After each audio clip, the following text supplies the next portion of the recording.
जटों में जिनके गंग है, जटों में जिनके गंग है, गले में हार वासुकी। जटों में जिनके गंग है, गले में हार वासुकी, त्रिलोक के हैं स्वामी वो, शिवा उन्हीं का नाम है।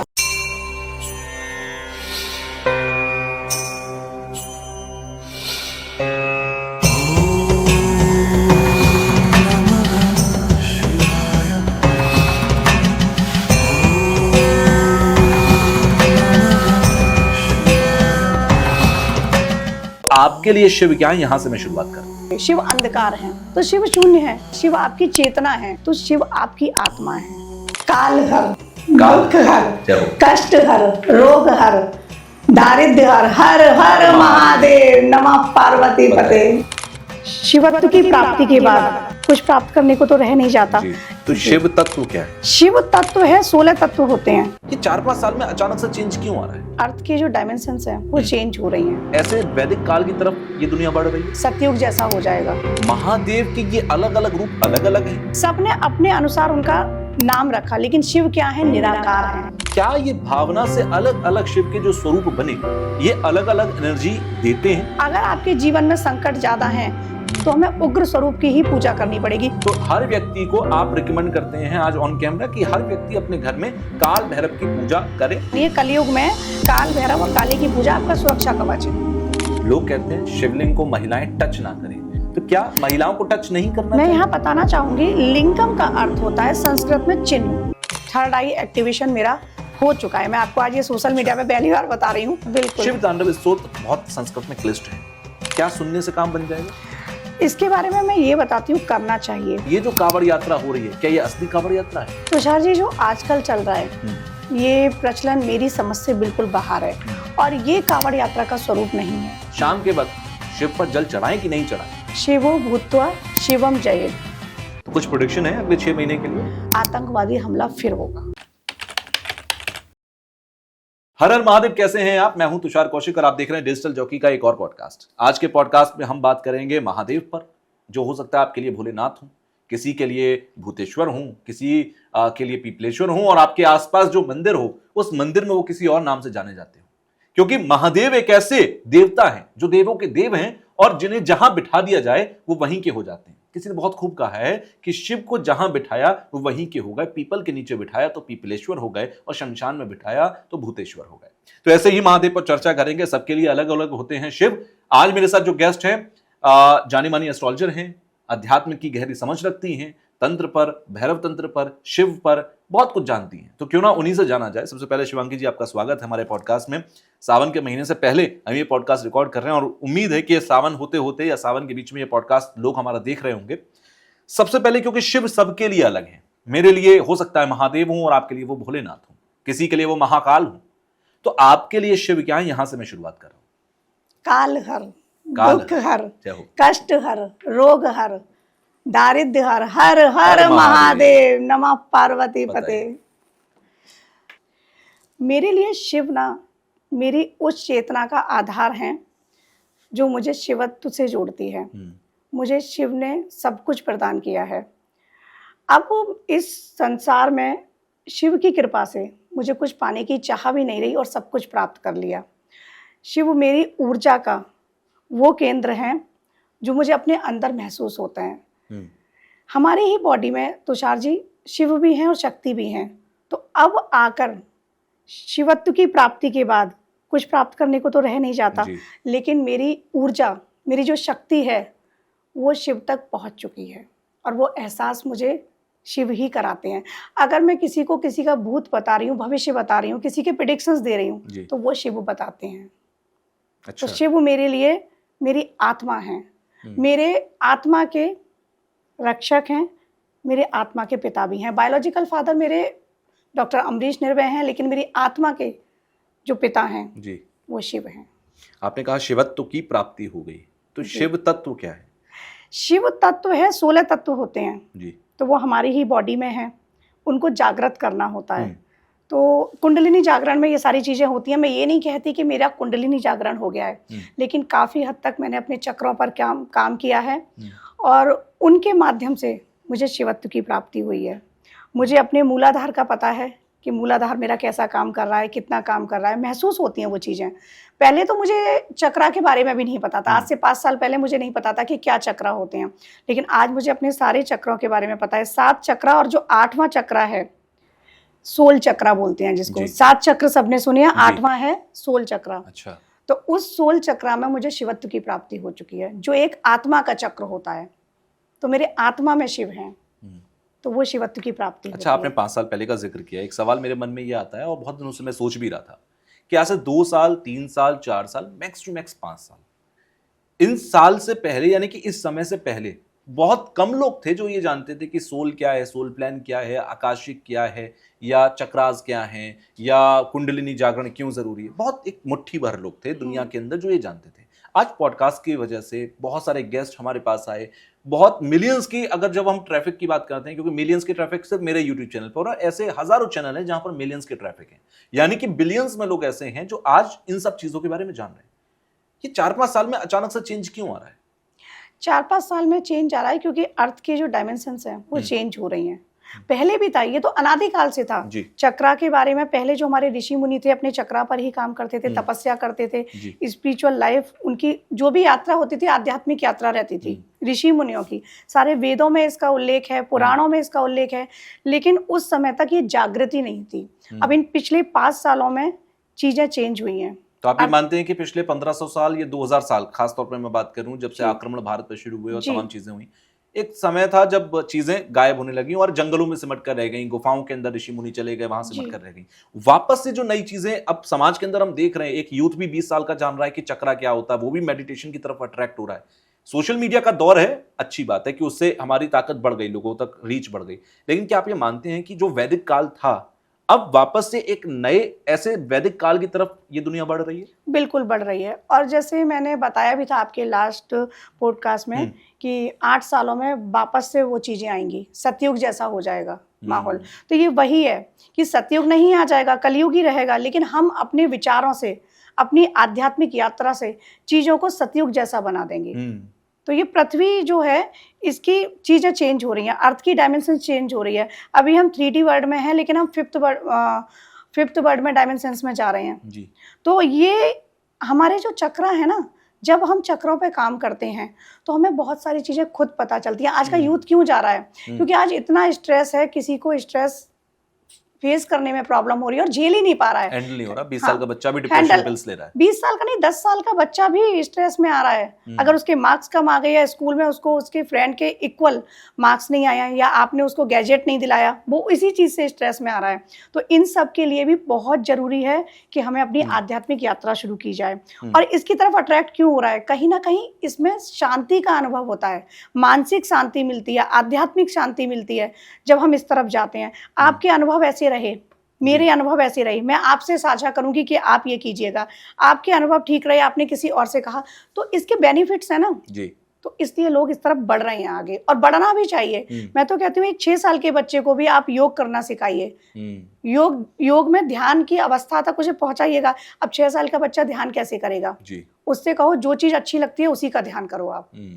ध्यान में मैं अपने आराध्य का ध्यान कर रही हूँ, लेकिन उस बच्चे से कहो जो भी अच्छा लगता है आप वो सोचो, वो एकाग्रता बढ़ेगी उसकी, उसको मानसिक शांति का अनुभव होगा। तो हमारे यूथ को तो बढ़ रहे हैं और बढ़ना भी चाहिए, क्योंकि आध्यात्मिक यात्रा में सभी के लिए कहती हूँ जितनी जल्दी संभव हो अपनी स्पिरिचुअल जर्नी को स्टार्ट करो, ये बहुत बेनिफिट देती है। चलिए, बहुत अच्छी बातें मेरे को लगी। और आपने जिन प्रेडिक्शंस का जिक्र किया था, सबसे पहले तो आपकी कई सारी प्रेडिक्शन उसमें से सही साबित हुई हैं। आप लोग देखना चाहें तो हमारा लास्ट पॉडकास्ट देख सकते हैं, उसमें कई सारी आपकी प्रेडिक्शन थी। सिद्ध कुंजिका वाला जो नवरात्र के समय पे हमने किया था, बहुत सारी प्रेडिक्शन उसमें से ठीक गई। वेल, मैं थोड़ा सा वापस से शिव पर ही आता हूँ, क्योंकि हमारा आज का कोर टॉपिक ही वही है जिस पर हम बात कर रहे हैं। किसी के लिए देवों के देव महादेव हैं, किसी के लिए वो कालों के काल महाकाल हैं, किसी के लिए वो भूतेश्वर, किसी के लिए पीपलेश्वर। महादेव के ये अलग अलग रूप अलग अलग हैं, या ये हमारी भावना पर है कि भाई हमने महाकाल समझा तो वो महाकाल हो गए, वो भोलेनाथ समझा तो भोलेनाथ हो गए? शिव जो है उनकी प्राप्ति जो होती है, भाव, भावना, धारणा, फिर शिवत्व की प्राप्ति। अच्छा। आपके भाव कैसे हैं, भाव से बनती है भावना, ठीक है। अब भावना से फिर आपकी बनेगी धारणा कि आप किस रूप में उनको धारण करना चाह रहे हैं। शिव को पूजने का मतलब है शिव को धारण करो, शिव के गुणों को धारण करो। शिव का अर्थ क्या है, कल्याण करना। तो उस कल्याणकारी जो समागम है इस सृष्टि में, उसको आप धारण करो। अब महाकाल की बात करूं तो उसके पीछे एक कथा प्रचलित है। एक राक्षस था अवंतिका में, जी। दूषण नाम का, उसका वो काल, उसे काल बोलते थे, उसका उन्होंने वध किया, तो काल से बड़ा हो गया महाकाल, इसलिए उनको महाकाल नाम दिया गया। शिव हैं, शंकर हैं, अलग अलग नाम है, भोलेनाथ हैं, बिल्कुल। सबने अपने अनुसार उनका नाम रखा, लेकिन शिव क्या है? निराकार हैं। शिव जी। निराकार है, शिव अंधकार हैं। अच्छा। इस जो यूनिवर्स है इसमें 95% डार्कनेस है, डार्क मैटर जो भी है ना, वो 95% डार्क है। जो हमको लाइट्स दिख रही है सिर्फ 5% है। तो शिव अंधकार है, क्योंकि आप एक चीज देखिए, अभी ये लाइट जल रही है, अभी इलेक्ट्रिसिटी कट हुई तो ये लाइट बंद होगी ना, क्या है? अंधकार। अंधकार कभी नहीं मिटता, अंधकार है, रहेगा। तो शिव हैं, रहेंगे। शिव कल भी थे, शिव सृष्टि हुई तब भी हैं, शिव जब प्रलय होगी तब भी होंगे। शिव अंधकार हैं और अंधकार कभी नहीं जाता। लाइट जाती है, अंधकार हमेशा रहता है। तो शिव अंधकार हैं। आपने जो बात कही उस पर मुझे एक बड़ा ही, मैं रोजाना जब पूजा करता हूँ तो ये सुनता हूँ, कहते हैं कि ना पुण्यम ना पापम ना सौख्यम ना दुखम, शिवोहम ना शिवोहम। मंत्रो ना तीर्थो ना वेदा ना ज्ञान। इन सारी चीजों में जब शिव के बारे में बात की जाती है तो यहाँ अंत में आता है शिव आत्मा। शून्य है। शिव शून्य है, शिव आपके ही अंदर है, शिव शून्य है। जब शून्य हो जाता है तो कहते हैं कि कुछ नहीं बचता, तो फिर शिव कहाँ बचते हैं? मेडिटेशन में भी तो मैं यही कहती हूँ कि शून्य पर जाओ, शून्य पर जाने की ही बात करती हूँ। तो शिव शून्य है, शिव आपके अंदर ही है, आपके अंदर ही है, शिव आपके अंदर ही बचे हुए हैं, सिर्फ उनको महसूस करना है ना। अब यहाँ मैं ऐसे समझाती हूँ, जैसा मैंने पहले बताया, एक पुरुष के और एक स्त्री के, दोनों के ही अंदर शिव और शक्ति दोनों की एनर्जी है। वाम भाग में शक्ति है और राइट में उनके शिव हैं। तो शिव और शक्ति हमारे खुद के अंदर हैं, और मूलाधार से जो शक्ति है वो सहस्रार तक, सहस्रार में शिव है, क्राउन चक्रा जो है वहां शिव की है। तो मूलाधार से शक्ति चलेगी, शिव तक जाएगी। तो शिव आपकी ही बॉडी में है, शिव आपकी नाड़ियों में है। जो हमारी 3 नाड़ियां हैं उनमें शिव हैं, शिव आपके ही अंदर है। तो शून्य शिव, अब ये बॉडी जो है नश्वर है, आत्मा ही तो अजर अमर है। शिव आपकी चेतना है, और उस चेतना की जो ऊर्जा है वो शक्ति है।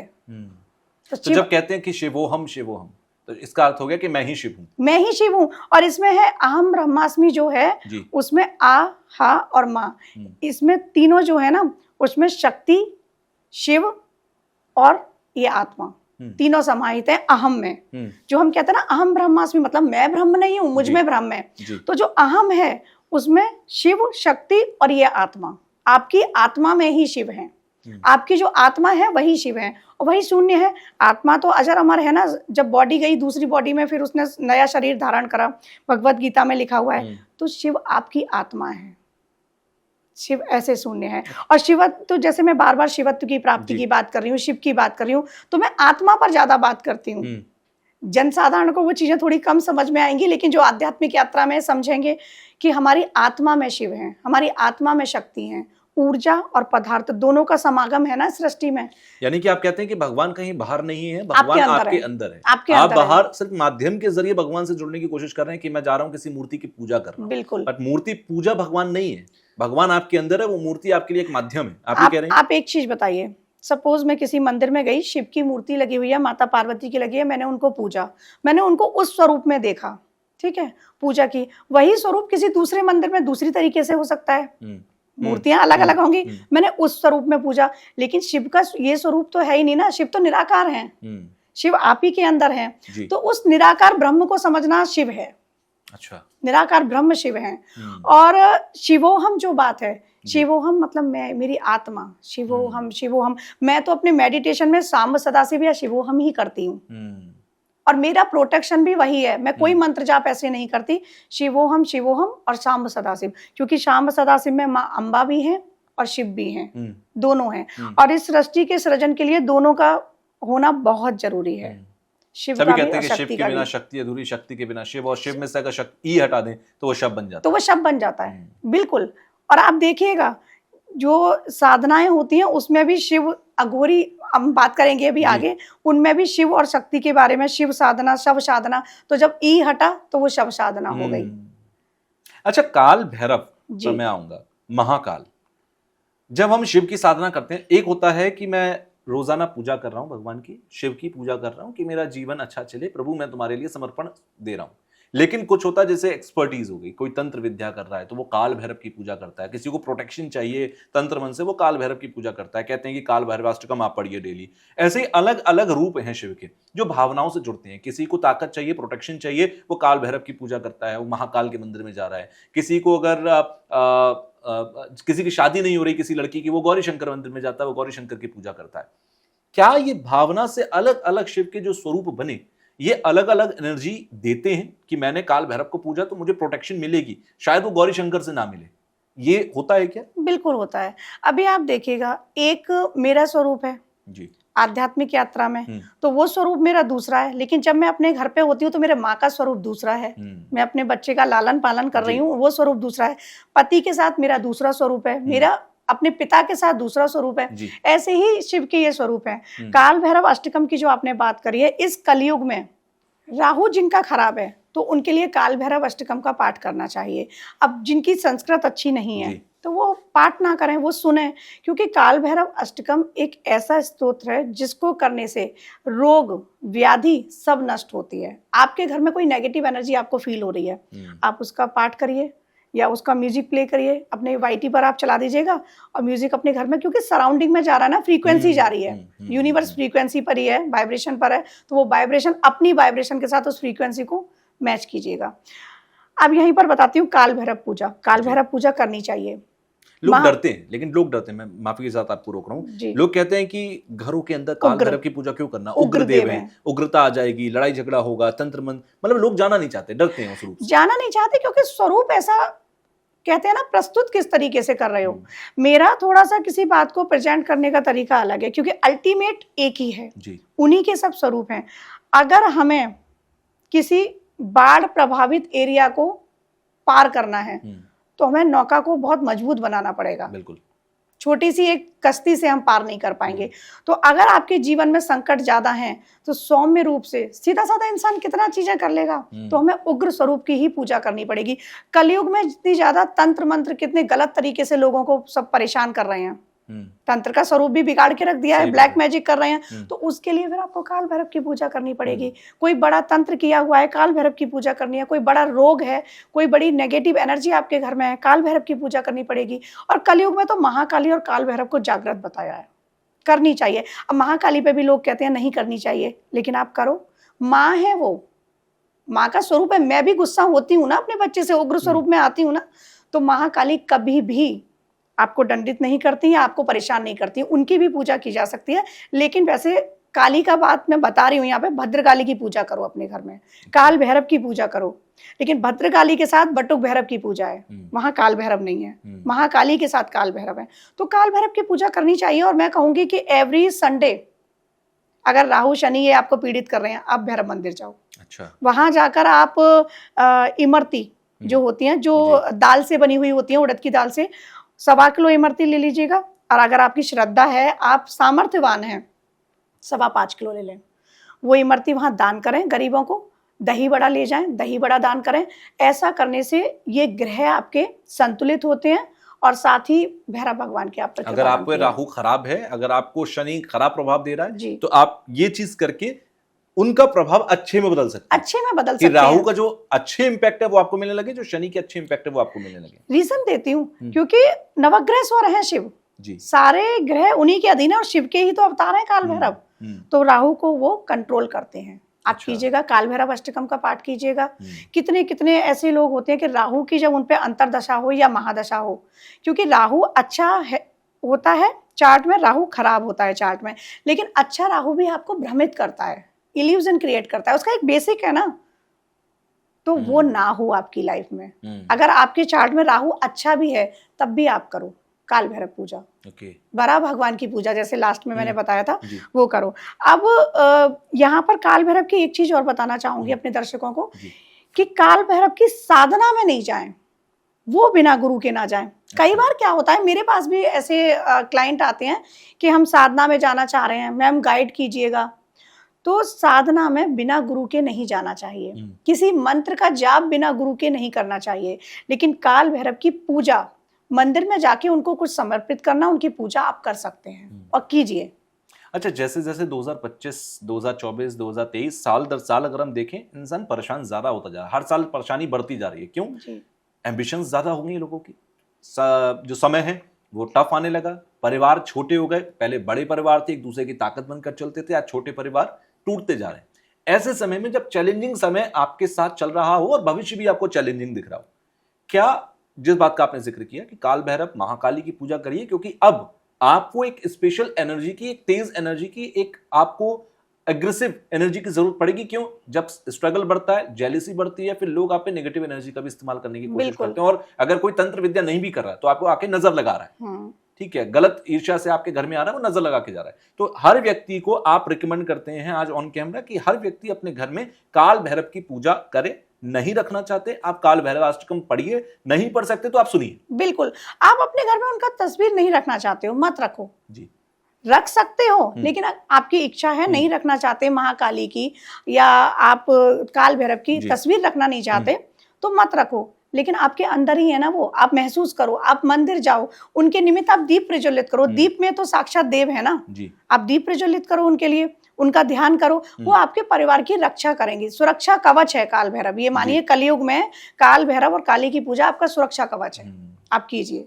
और वैसे अगर आप नॉर्मल शिव की भी पूजा कर रहे हैं तो पूरा उन पर आस्था रखिएगा, वो आपको सुरक्षा कवच प्रदान करेंगे। अच्छा जी, बोलिए बोलिए। अब जैसे मैं अपना एक अनुभव बताती हूँ कि मैं बहुत बड़े बड़े लंबे मंत्र जाप नहीं करती हूँ।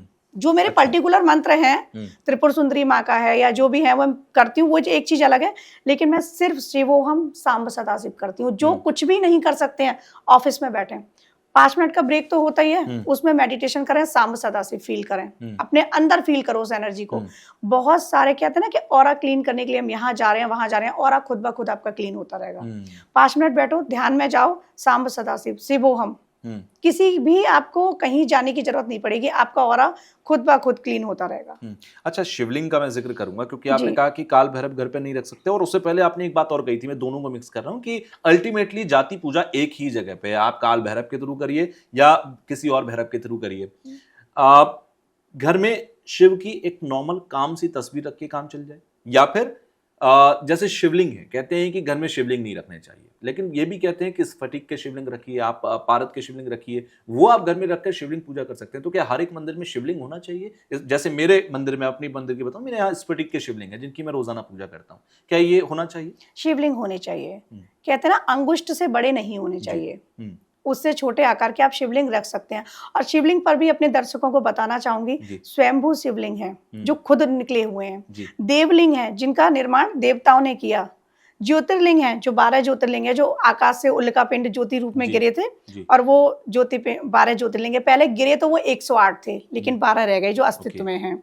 अब इसी तरह से ना, और मानव निर्मित है, मानव निर्मित हो गए जो हम मंदिरों में जिनको स्थापित करते हैं। तो ये सब अलग अलग शिवलिंग हैं। एक नर्मदेश्वर होते हैं जो नर्मदा नदी से मिलते हैं। बिल्कुल, नर्मदेश्वर भी होते हैं। तो अभी ये क्या है ना, शिवलिंग में मंदिरों की अगर मैं बात करूं तो रेडियो एक्टिव एनर्जी है। सोचो कितनी बड़ी एनर्जी है।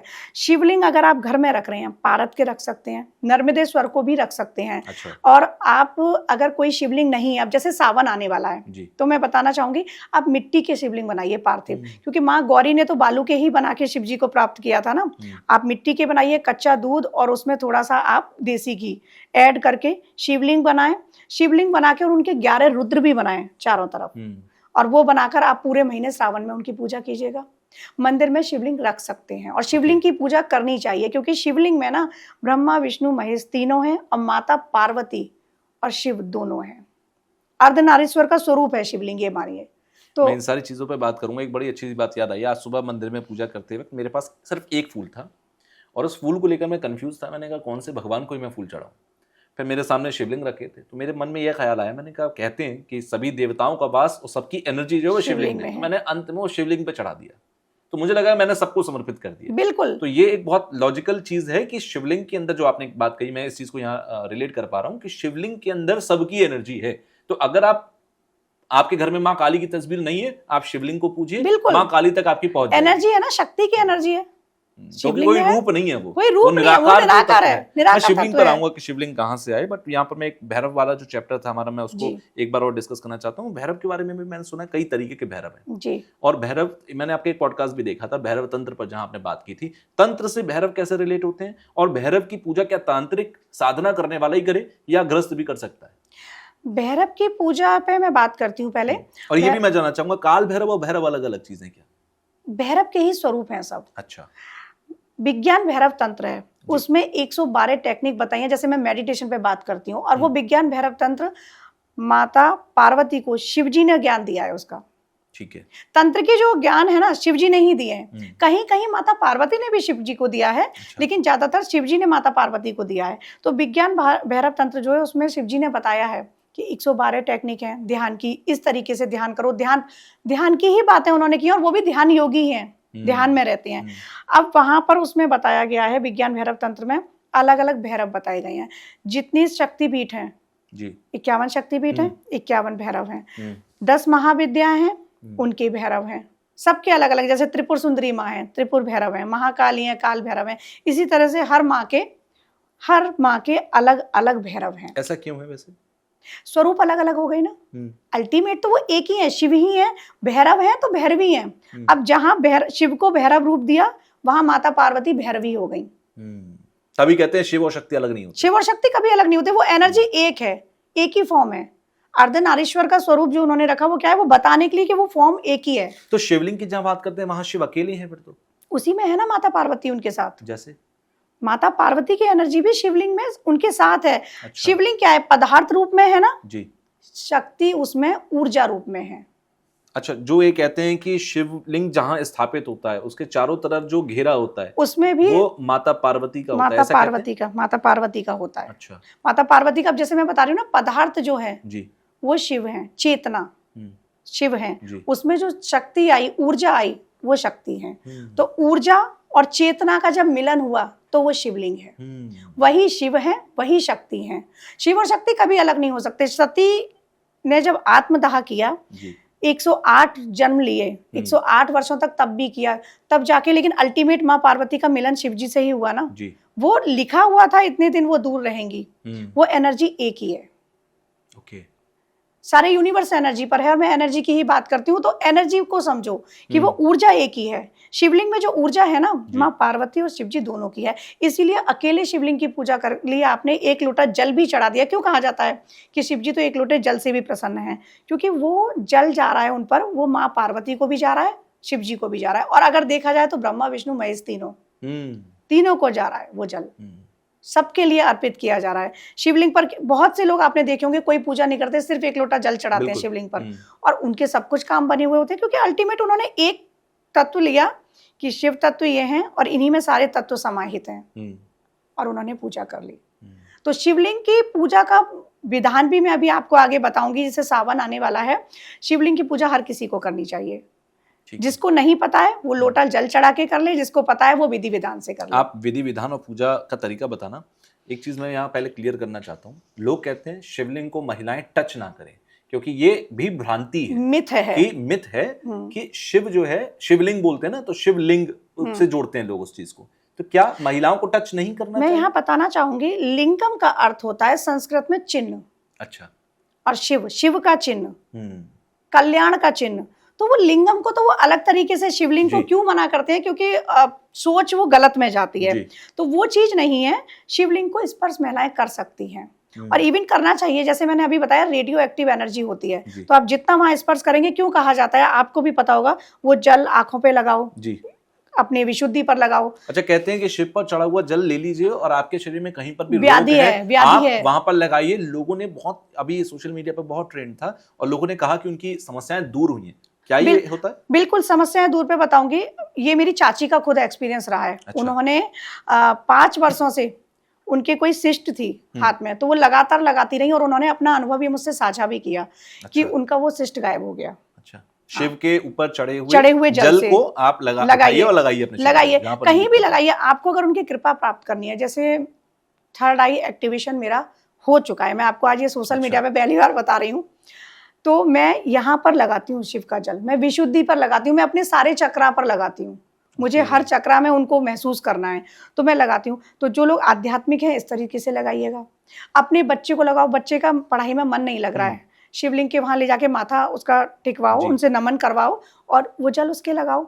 लेकिन शिवलिंग पर चढ़ा हुआ प्रसाद नहीं खाना चाहिए। अच्छा। चंडेश्वर महादेव एक मतलब एक कथा है शिव पुराण में, तो वो चंडेश्वर देव जो हैं वो नाराज हो जाते हैं और शिवलिंग पे चढ़ा हुआ प्रसाद एक व्यक्ति मेरे जानने वाले ही थे, तो उन्होंने खाया था, वो पागल हो गए थे। अच्छा। हाँ, मैं बचपन में थी उस टाइम, तो मैंने ये चीजें तब लेकिन कथा मंदिरों में तो सुनी देखते थी। हैं शिवलिंग पे चढ़े हुए फल जो होते हैं उठाते हैं, प्रसाद में दे देते हैं। शिवलिंग पे चढ़ा हुआ फल नहीं खाना चाहिए। अच्छा। हाँ, ओके। और वो दे देते हैं लेकिन नहीं खाना नहीं चाहिए। खाना हाँ, चाहिए, ठीक उसको आप पशु को दे दो। ओके। हाँ, आप मत खाओ, लेकिन जल जरूर लो, जल ग्रहण करो। आप उस जल को लेके आओ अपने घर में, अगर आपको लग रहा है नेगेटिव एनर्जी है, उस जल को आप लेके आओ, घर में छिड़काव करो। आप देखो कितनी सकारात्मक ऊर्जा आपके घर में आती है। एक घर की वाइब्रेशन चेंज होती है इन सब चीज़ों से। और जब शिवलिंग की, जैसे मैं पार्थिव शिवलिंग की ही बता रही हूँ, आप पूरे श्रद्धा से, भक्ति से जब उसकी पूजा करेंगे ना, ऐसा मेरा मानना है, जी। उसमें आपको दिखने लगेंगे शिव। कहीं न कहीं उसमें आपको शिव की मौजूदगी का एहसास होने लगेगा। घर में आपको एहसास होने लगेगा। कितने साल हो गए मैं अपने घर में सावन में बना के, जी। मेरे बच्चे छोटे हैं तो मैं प्रॉपर मंदिर इवनिंग में जाती हूँ, मॉर्निंग नहीं जा पाती। जी। मैं मॉर्निंग में अपने घर में पार्थिव शिवलिंग की ही पूजा करती हूँ। ओके। 11 रुद्र बनाकर, जैसे मैं जी। आपको बता रही हूँ, मैं करती हूँ और मुझे तो शिव जी के महसूस होते हैं। शिव की एनर्जी। अब भैरव का जैसे आपने अभी एक क्वेश्चन किया था, वो जी। रह गया था वहाँ पर। तो काल भैरव हैं, उन्मत्त भैरव हैं, जी। बटुक भैरव हैं। तो अगर किसी को भैरव की पूजा में जाना है, भगवान भैरव की, तो शुरुआत बटुक भैरव से करनी चाहिए। अच्छा। क्योंकि वो 5 साल की अवस्था में हैं। बटुक भैरव की पूजा करो, मंत्र जाप बिना गुरु के मत करो, वो गुरु से लेकर ही करो। आप उनके स्तोत्र वगैरह पढ़ो, कवच पढ़ो। बटुक भैरव के बाद जब आपको महसूस हो, भगवान आपको गाइड करते हैं, वो बताते हैं कि हाँ, अब तुम पात्र हो चुके हो, किसी ना किसी माध्यम से बताएंगे, अब आप आगे बढ़ो। तब फिर आप काल भैरव की साधना में जाओ, पूजा में। साधना में मेरा गुरु की नहीं, पूजा में जाओ। ठीक है। तो ये प्रोसेस है और करनी चाहिए, हर किसी को करनी चाहिए। दत्तात्रेय भगवान तंत्र के उसमें जिक्र है दत्तात्रेय भगवान का। अब जैसे कुत्तों पर एक बात करूंगी, कुत्तों से बहुत लोग नफरत करते हैं, मत पालो, या गाय को पालना चाहिए। गाय को पालना चाहिए, 33 कोटि देवता हैं, लेकिन कुत्ता भैरव के साथ है। 4 श्वान जो हैं वो दत्तात्रेय भगवान के साथ हैं। तो ऐसा बिल्कुल भी नहीं है कि कुत्ता मत पालो। अगर आपके घर में है तो आप सोचो कि भैरव की कृपा है आपके घर में, पाल सकते हैं। आपने ये त्रिपुंड लगा रखा है और बहुत देर से मैं इसको देख भी रहा हूँ, तो काफी लोग जो शिव की आराधना करते हैं, मंदिर में जाते हैं, वो त्रिपुंड लगाते हैं। त्रिपुंड का कोई खास अर्थ है? क्योंकि टीका लगा लेना एक अलग बात है, लेकिन महादेव के मंदिर में जाना या महादेव की आराधना करने वाला त्रिपुंड लगाता है, इसका क्या मतलब है? त्रिपुंड पे बताना चाहूंगी, इनमें तीनों काल हैं, 3 रेखाएं होती हैं त्रिपुंड में। तो भूत, भविष्य, वर्तमान, तीनों काल हैं इन त्रिपुंड में। और तीनों गुण हैं इस त्रिपुंड में, सात्विक, राजसिक, तामसिक। तो ये शिव जो लगाते थे ना, शिव के जो भक्त होते हैं, तो ये उन्हीं को आराध्य मान रहे हैं और उन्हीं की वजह से ये त्रिपुंड लगा रहे हैं, ताकि उनको पता रहे कि भूत, भविष्य, वर्तमान कुछ भी स्थायी नहीं है। सब जो कल था वो आज नहीं है, जो आज है वो कल नहीं होगा। तो प्रकृति जो है उसका एक नियम है, जिसके बारे में भगवत गीता में बहुत सुंदर तरीके से बताया है। परिवर्तन ही प्रकृति का नियम है। तो ये हमको बताता है कि हर स्थिति, हर क्षण परिवर्तित है और सिर्फ शिव ही सत्य हैं, शिव ही सुंदर हैं। तो ये चीज है, बस इसीलिए त्रिपुंड मैं लगाती हूँ। और पहले तो नहीं लगाती थी, टीका लगाती थी, पर अब अच्छा लगता है मुझे लगाना। त्रिपुंड लगाकर रखती हूँ। और कई लोग तो इसको ये सोचते हैं कि ये बिल्कुल ही आध्यात्मिक और ये सब, लेकिन इससे बहुत मानसिक शांति, क्योंकि चंदन का लेपन होता है ना, तो आपके मस्तिष्क को भी शांत रखता है। बहुत सारे कहते हैं ना कि स्ट्रेस लाइफ में हर किसी के है, हमारे भी है। कितने लोगों को मैं हील करती हूँ, कितने लोगों की परेशानी सुनती हूँ। आप सोचिए, दिन भर उनकी परेशानी सुन रही हूँ, उनको हील कर रही हूँ। अब मुझे कौन हील करेगा? मुझे शिव हील करेंगे, महादेव हील करेंगे। तो ये त्रिपुंड है, उनका शांति प्रदान कर रहा है और मुझे बता रहा है कि कुछ भी स्थायी नहीं है। हर पल मुझे आभास कर रहा है कि कुछ भी स्थायी नहीं है। और मैं इसी कॉन्सेप्ट में अपनी लाइफ अब जीने लगी हूँ कि यहाँ कुछ भी स्थायी नहीं है, सब कुछ बदलेगा। अच्छा है बुरा आएगा, बुरा है तो अच्छा आएगा। सो शिव भक्तों को लगाना चाहिए। वैसे इस अध्यात्म में और सनातन धर्म में मैंने ये चीज देखी है कि किसी भी पक्षी, किसी भी इवन चींटी तक का जिक्र है, और किसी भी मैं कहूँ हम शायद 84 लाख योनि की बात करते हैं और साइंस ने आज तक सिर्फ मुझे लगता है 2-3 लाख ऐसी स्पीसीज हैं जिनके बारे में आज तक जिक्र कर रखा है या पता लग पाया है। हर एक चीज के बारे में कहीं ना कहीं जिक्र मिलता है और उनकी बेकदरी कहीं नहीं मिलती कि नहीं इससे आपको नफरत करनी है। इवन सुअर की भी अगर मैं बात करूं तो उसका भी कहीं ना कहीं एक जगह जाकर जिक्र मिलता है कि भाई ये भी आपके लिए मायने रखता है। तो बिल्कुल ये सनातन की ताकत है। मैं पूजा पाठ पर आता हूं, जिस बात का आपने जिक्र किया, ना सिर्फ सावन, शिवलिंग पर अगर कोई भी जल चढ़ाने जाता है, डेली बेसिस पे भी जाता है, उसे कैसे पूजा करनी चाहिए? शिवलिंग की पूजा कौन से तरीके से करनी चाहिए? अब इसमें ना मुद्राओं का भी होता है, लेकिन वो जी। तो डीप चीजें हैं। मुद्रा तो से शायद साधकों के लिए ज्यादा जरूरी है। साधकों के लिए जरूरी है। जी। अब आम गृहस्थ के लिए आप जाओ, पहले तो उनके लिए नमन करो। कई बार क्या होता है, हम सीधे गए, सीधा जल चढ़ाया, उनको नमन करो, उनसे आज्ञा भी लो और उनसे प्रार्थना भी करो। उसके बाद आज्ञा लो कि मैं आपकी पूजा करने आ रही हूँ। अच्छा, मतलब आप मंदिर में गए, सबसे पहले आप भगवान पर ये नहीं सीधे गए और जल चढ़ाए बहुत जल्दी में और चले आए। आप जाओ, पहले भगवान को नमस्ते करो और उसके बाद हम उसे प्लीज नहीं बोलते हैं ना। अभी हम जाते थे स्कूल में, जब बचपन में क्या बोलते थे, मैं आई कम इन सर, पूछते थे ना क्या मैं आ सकता हूँ, आप हैं, तो उनसे आज्ञा लो, मैं आ रहा हूँ। आराध्य से आज्ञा लेके फिर आप जाओ, आप जल चढ़ाओ। जल चढ़ाने के बाद जिस नॉर्मल गृहस्थ जिस प्रोसेस में वो पूजा कर रहे हैं उस प्रोसेस में वो पूजा करें। चंदन लगाना है, उन्हें रोली अर्पित नहीं करनी चाहिए शिव जी के लिए। जो लाल रंग की रोली, लाल रंग की रोली, कुमकुम जिसे कहते हैं, वो अर्पित मत करो।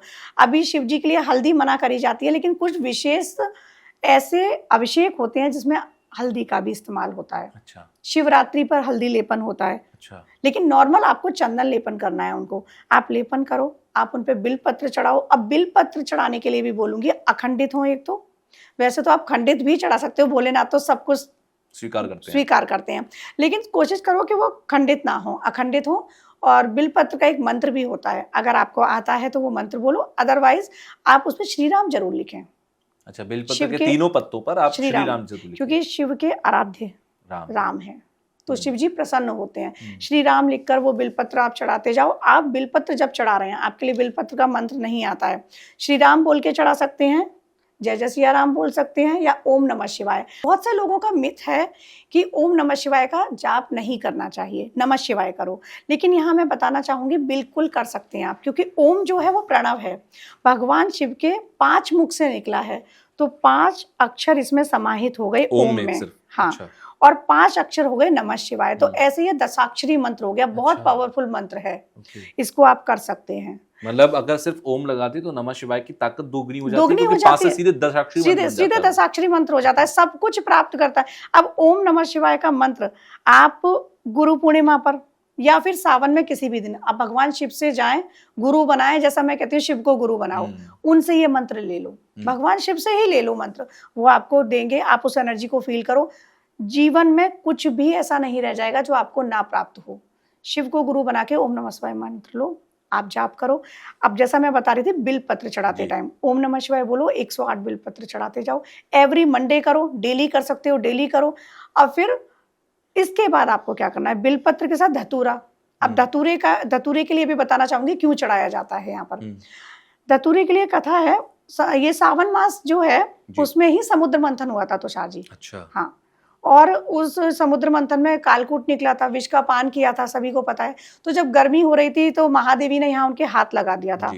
तो जो वैद्य थे, वैद्यों ने क्या किया, धतूरे से औषधि बनाई और वो उसका लेपन किया। तो धतूरा इसलिए शिव जी को चढ़ाया जाता है कि जो उनके गले की पीड़ा है वो पीड़ा हो, नीलकंठ के, हाँ, वो पीड़ा शांत हो। और शिव जी ने खुद माता पार्वती को पश्चिम मुख होकर यह ज्ञान दिया था, चारों दिशाओं में उन्होंने मुख होकर ज्ञान दिया कि आयुर्वेद में विषैले पदार्थों से, विषैली वस्तुओं से भी औषधियां बनाई जाती हैं। तो धतूरे से औषधि भी बनती है। अच्छा। आयुर्वेद में बताया, आयुर्वेद में होता है। तो इसलिए वो धतूरा उनको चढ़ाया जाता है। इसीलिए उनको भांग के लिए भी भांग चढ़ाई जाती है। शिव जी के ऊपर जो एक एक चीज चढ़ाई जा रही है ना, वो उनसे सारी जुड़ी हुई कथाओं से है। भांग का आप लेपन करो, भांग चढ़ाओ उनके लिए, तो ये सब चढ़ाते हो। और जो कुछ भी नहीं चढ़ा सकते हैं, सिर्फ जल चढ़ाएं। और जल में आप बतासा ऐड करके, इलायची ऐड करके आप चढ़ा रहे हो, लक्ष्मी प्राप्ति होगी।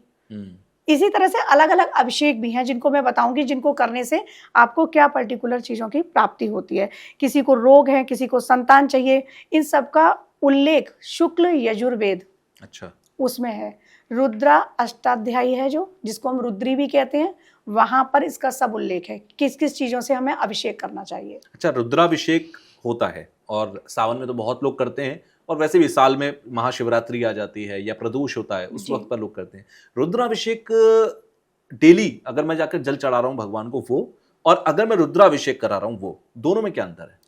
देखिए, जलाभिषेक हो गया जो हम जल चढ़ा रहे हैं, जी। और रुद्राभिषेक में पर्टिकुलर पदार्थों से होता है। अच्छा। जैसे गन्ने के रस से आप कर रहे हो हम्म, पूरी रुद्री का, हम्म, उसके 8 अध्याय हैं, जी। रुद्री के 8 अध्यायों से आप गन्ने के रस से कर रहे हो, आपको लक्ष्मी प्राप्ति होगी। अच्छा। किसी के संतान नहीं है, गाय के दूध से वो करेगा 8वां अध्याय में अभिषेक।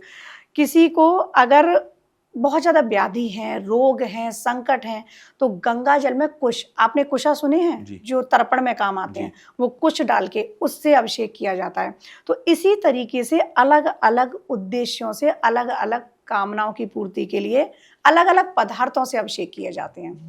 जलाभिषेक कोई भी कर सकता है, हर किसी को करना चाहिए। और मैं कहती हूँ घर में आप एक शिवलिंग, जैसे आप बता रहे हैं आपके पास, जी। आप श्रृंगी ले आओ, है आपके पास श्रृंगी? नहीं। श्रृंगी लेके आओ, श्रृंगी से लगातार अभिषेक करो बैठ के। अच्छा। आपको अगर रुद्री नहीं आती है और कोई पंडित नहीं मिल रहा है, उस अवस्था में मैं ये कहना चाहती हूँ, ये मेरा मत है, पर्सनल मेरा है, जी। आप म्यूजिक प्ले करो, रुद्री लगाओ और करो अभिषेक, जब आपको आपने पंडित भी श्रृंगी नहीं का मिल रहा जिक्र है। किया, ये इससे ही क्यों जल चढ़ाना चाहिए? आपने कहा कि इस ये लेकर आओ, इससे चढ़ाओ, इससे क्या मतलब है? श्रृंगी, भृंगी, नंदी, ये सब गण हैं शिव जी के। अच्छा, ओके। 8 गण हैं, उनमें ये हैं। और श्रृंगी मार्केट में मिल जाती है, वो सींग बहुत जैसा आराम से। होता है। जी, सींग। रुद्राभिषेक जब होता है तो हाँ, वो उससे हाँ, हम जल तो चढ़ाते हैं। इसलिए उससे करना चाहिए। शिव जी के ना अलग अलग, जैसे मैं बता रही हूँ ना, शिव जी के फॉर्म अलग अलग हैं, शिव जी की पूजा अलग अलग है। नॉर्मल तो जल चढ़ा के हम जलाभिषेक कर ही सकते हैं। जी। और यहीं पर रुद्री में भी क्या है, 11 रुद्री जो हो गई, 11 रुद्री के पाठ होते हैं। लघु रुद्री, ठीक है, 11 लघु रुद्री, शतरुद्री, 11 शतरुद्री, कोटि रुद्री, 11 कोटि रुद्री, तो आप शतत रुद्री, मतलब अच्छा। इस तरह से रुद्री के पाठ होते हैं। आप किस तरीके से कर रहे हो, और ये हमारे वेद में है, यजुर्वेद में, शुक्ल यजुर्वेद में इसका उल्लेख है। अब जैसे कोई ये सब नहीं कर सकता, ये है कर्मकांड का हिस्सा, जी। तब आप ध्यान में चले जाओ। ध्यान में भी आप अभिषेक कर सकते हो। मैं करती हूँ, मैं रोज मंदिर जाके अभिषेक नहीं कर पाती, मैं अपना बताती हूँ।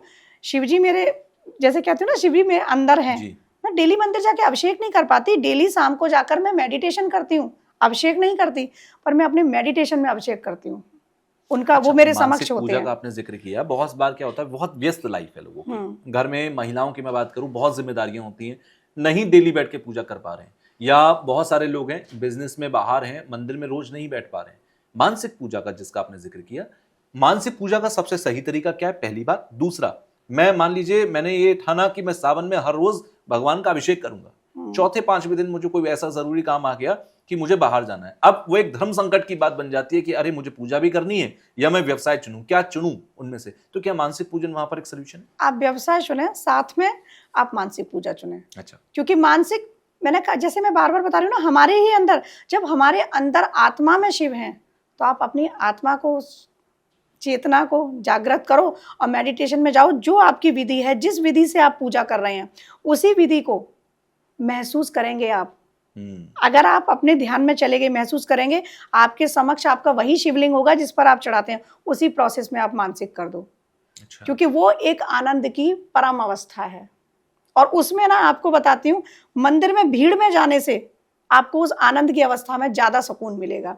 भीड़ में, जैसे मैं विरोध नहीं कर रही, मंदिर जाओ, जलाभिषेक करो, सब करो, लेकिन उसकी जगह एक तो आप अपने घर पर करो, वो ज्यादा बेटर है, क्योंकि शांति में कर रहे हो। मंदिर में क्या होता है, हम गए, लाइन में लगे हैं, भीड़ है, तो पता है कई बार तो मेरे ऊपर ही जल चढ़ा है, पीछे से आए, जल चढ़ा गए। बस ये है, लोटा भगवान पे चढ़ाना है, नियम पूरा करना है, वो नियम पूरा कर रहे हैं, लेकिन आपकी पूजा हो रही है, ऑफिस जाना है, टाइम देख रहे, लेट हो रहा हूँ, यही चलता है ना, और फटाफट जल चढ़ाया, वो किसी पर भी चढ़ गया और आए वापस आ गए, तो वो नियम पूरे मत करो, क्योंकि वहां भाव नहीं था। भाव नहीं था। मैंने जैसे कहा ना, शिव की प्राप्ति भाव से, भावना से। तो शिव जी की प्राप्ति के लिए आप अपने भावों को रखो। आप घर पे बैठ के करो, घर पे नहीं कर पा रहे हो, मैं कह रही हूँ कोई ट्रैवलिंग करनी है जी। आप प्लेन में हो, आप कैब में हो, आप ट्रेन में हो, जहां भी हो, वहीं बैठ जाओ। आप ड्राइव कर रहे हो सपोज आप, तो ध्यान नहीं कर सकते, आप शिव को महसूस करो। शिवत्व को महसूस करो। बिल्कुल। हो गई आपकी पूजा, सच्चे मन से किसी के लिए आप दुख मत पहुंचाओ, उस एनर्जी को फील करो। हो गई, आप एनर्जी को फील करना बहुत जरूरी है। बिल्कुल। ज्यादातर प्रोसेस क्या होता है, तुषार जी शायद आप भी एग्री करेंगे, हम रिचुअल्स या जो करते आ रहे हैं, लकीर के फकीर जिसको कहते हैं, कि मंदिर जाना है, पूजा करनी है, सोमवार है मंदिर जाना ही जाना है, सावन है डेली मंदिर जाना ही जाना है। अब हमें ये भी लग रहा है हमारे बच्चे भूखे, हमारे पति को ऑफिस भेज दिया, लेडीज की बात कर रही हूँ, पति को लग रहा है कि मुझे ऑफिस भागना है, वो जल्दी जल्दी जल्दी जल्दी, उस जल्दी जल्दी का क्या फायदा। आप सुबह मत करो, ऑफिस से आओ, रात में बैठो। बिल्कुल। आप रात में बैठ के करो, पूजा करो, पर वो 5 मिनट ही दो, पर वो ऐसे तो दो जो आपके आराध्य और आपके बीच कनेक्शन स्थापित कर पाए। मतलब आप ये कह रहे हैं कि घंटों तक पूजा करना ये जरूरी नहीं है, मीलों तक पैदल चलकर जाना, भगवान की पूजा करना ये जरूरी नहीं है। आप 5 मिनट बैठे हो और उसमें से 1 सेकंड भी आप दुनिया को भूलकर अगर भगवान से जुड़ गए, बस वो काफी 1 है। सेकंड सब पर भारी है। वो 1 सेकंड सब पर भारी है, क्योंकि हम अपने मन से ईश्वर के पास कहाँ हैं, हम अपने शरीर से ईश्वर के पास हैं। मंदिर में हैं तो हम अपने शरीर से हैं, मन से होना बहुत जरूरी है। मन की अवस्था के ऊपर ही तो बात की गई है, मन से होना बहुत जरूरी है हमारे भावों का, तो मन से आप हो जाइएगा। और जैसे सावन के लिए कहूं तो सभी को शिव जी की साधना तो करनी ही है, सॉरी शिव जी की पूजा तो करनी है। साधना अलग हो गई, शिव साधना वो तो साधकों के लिए है, पूजा तो करनी है, लेकिन साथ में माँ अम्बा की भी, क्योंकि शिव शक्ति के बिना शव है। अच्छा। तो कई बार क्या होता है ना, हम शिव की पूजा कर रहे होते हैं सावन में, सिर्फ शिव। बहुत से लोगों को देखा है, सावन है सिर्फ शिव, लेकिन अम्बा की भी पूजा करनी है आपको, पराशक्ति है वो जी। तो शक्ति के बिना तो शिव सब हैं, आपकी पूजा नहीं लगेगी। और शायद मुझे लगता है तभी भगवान शिव ने अर्धनारीश्वर रूप को बनाया, कि ये समझ में आ जाए दुनिया को कि जो भी है, शिव अगर हैं तो शिव की आधी शक्ति है, और शक्ति अगर हैं तो उनके आधे शिव हैं। बिल्कुल, शिव के हर रूप को आप देख लो, नटराज रूप को देख लो जी।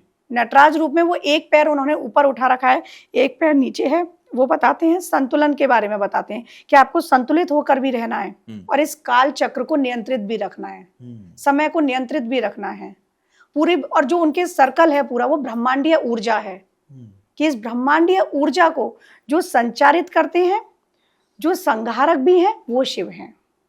अच्छा, शिव तांडव स्तोत्र, आपने नटराज का जिक्र किया तो शिव तांडव स्तोत्र मेरे जहन में आया।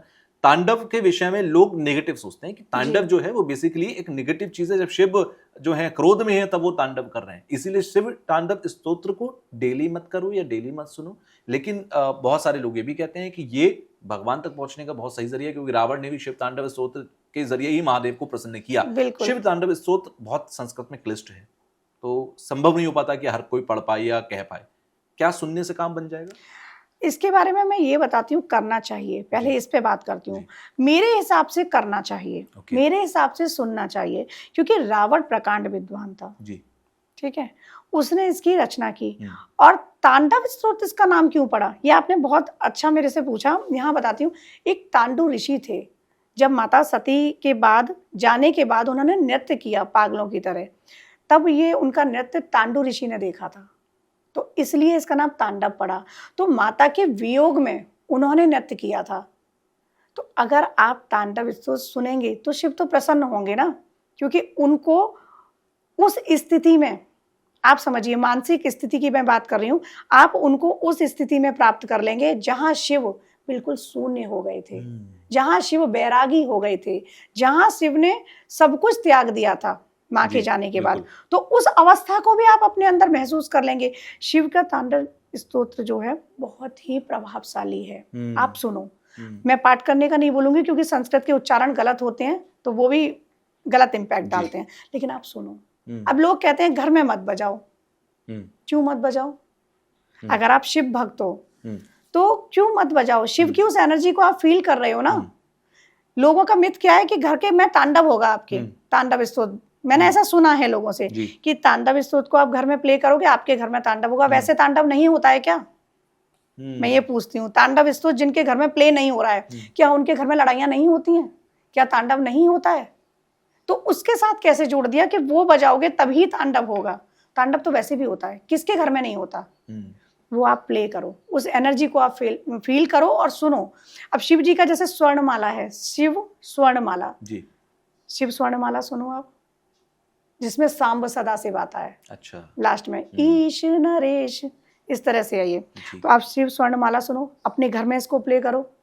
शिव जी के बहुत सारे ऐसे हैं, जैसे आशुतोष शशांक, इसको सुनो।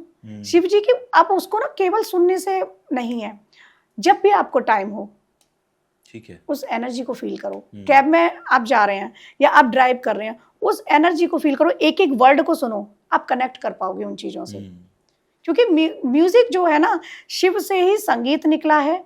व्याकरण के सूत्र जो हैं, संस्कृत व्याकरण के, वो शिव जी के डमरू से निकले हैं, 14 सूत्र हैं। तो शिव जी ने संगीत भी शिव से ही है। योग शिव से, योग तंत्र शिव से, सब शिव, संगीत शिव से, ध्यान सब कुछ शिव से, ध्यान शिव से। शिव क्या नहीं है, शिव संपूर्ण है, शिव संपूर्ण है, सब में शिव है और सब शिव में, सब शिव में है। नहीं, बहुत सारी अच्छी बातों का आपने जिक्र किया और अघोरियों का आपने जिक्र किया, अघोरियों पर भी मैं आऊंगा। तंत्र और शिव को भी आपस में कनेक्ट किया जाता है, मैं उस पर भी आऊंगा। लेकिन यहाँ मैं पहले ना एक बार कावड़ यात्रा का जिक्र करना चाहता हूँ, क्योंकि एक बड़े बुजुर्ग ने मुझसे कहा था कि बेटा ये जो कावड़ यात्रा देख रहे हो ना, कि डीजे बजाकर धूमधाम से नशे में लड़के चले जा रहे हैं, वो हल्ला काटते हुए, और कई शहरों में दंगे हो जाते हैं इस बात पर, तो ये कावड़ यात्रा नहीं है। कावड़ यात्रा का एक भावना ही अलग है, एक महत्व ही अलग है। जब परशुराम ने, कहते हैं कि गढ़गंगा से गंगा जी लोटे में भरी और जाकर उन्होंने जल चढ़ाया, वहां से कावड़ यात्रा शुरू होती है।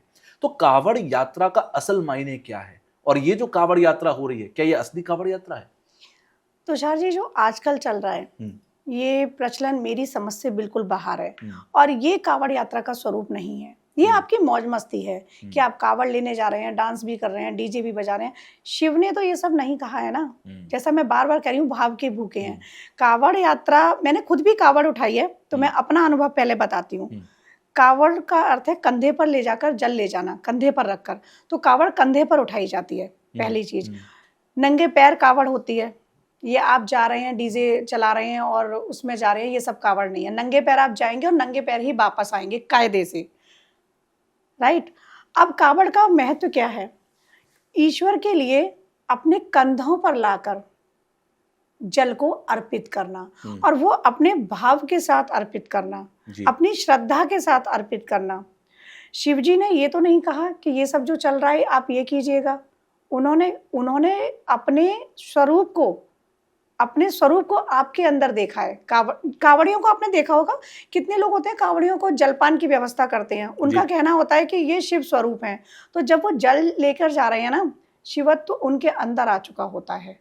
तो कावड़ का जो असली स्वरूप है, नंगे पैर जाना, नंगे पैर आना, जल को कंधों पर लाना, विश्राम जहां करना है वहां भी जल आप ऐसे ही नहीं रखते हैं, कहीं उसे भी पेड़ पर टांगते हैं, उसी, हाँ बिल्कुल, और फिर लाकर उस जल को शिव जी पर चढ़ाना। क्योंकि जलाभिषेक का बहुत महत्व है ना। जलाभिषेक भी वहीं से शुरू हुआ है, समुद्र मंथन से ही।